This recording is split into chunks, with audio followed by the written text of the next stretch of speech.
What's the difference between a Makaron and Makron?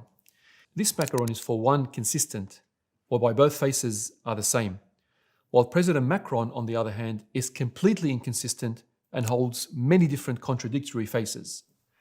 For long, Makron has positioned himself as the face of freedom of speech.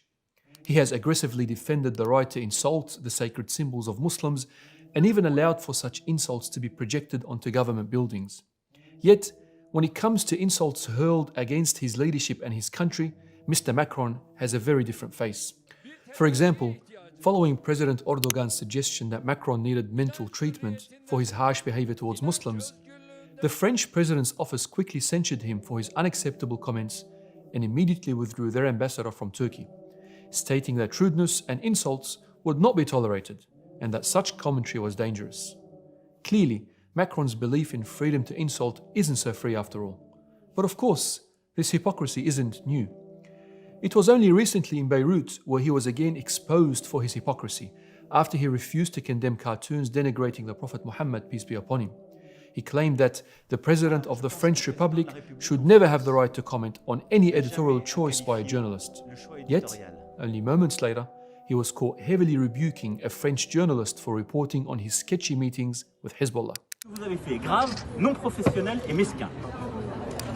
The hypocrisy is blatant and something that is even entrenched in France's own laws. For instance, France considers it a crime to denigrate the French flag in a public place, and anyone caught trying to destroy, damage, or use the flag in a degrading manner would be subject to a hefty fine. Clearly, France considers some symbols more sacred than others. Yet to France, freedom of speech is nothing more than a political tool that is yielded selectively. At times, it's imposed to denigrate and marginalize religious minorities, and at other times, it's withheld to protect the nation's secular authority. While those who openly denigrate the sacred symbols of religious people are given free rein to do as they please, we find that France's Muslim population and those critical of the French authority are not afforded the same freedom. French mosques and Islamic schools are regularly shut down. Human rights activists who speak out against Islamophobia are subjected to assault by French authorities. Even charity workers in the Muslim sector are constantly monitored and even imprisoned for shedding light on government abuse. And of course, French laws constantly dictate what Muslim women can and can't wear. Does France's Muslim population not deserve the same right of freedom of speech as everyone else? Clearly not. This application of freedom of speech is nothing for France to boast about, nor is it anything a society should espouse to adopt. The right to insult and mock religious people will not lead to the advancement of society, nor its liberation. Rather, it will only hasten society's decline and debasement. It threatens social cohesion and further bridges the divide between people.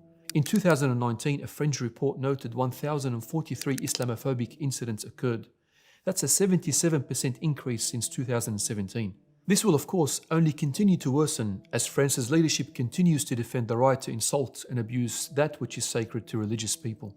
It's no surprise that it was only last week that 2 Muslim women were stabbed under the French symbol of liberty, the Eiffel Tower, as the attacker shouted "dirty Arabs." Free speech simply does not exist in absolute form, and no society will function effectively if it attempts to do so. Societies across the world have laws to limit speech harming religious minorities, and France should be no exception.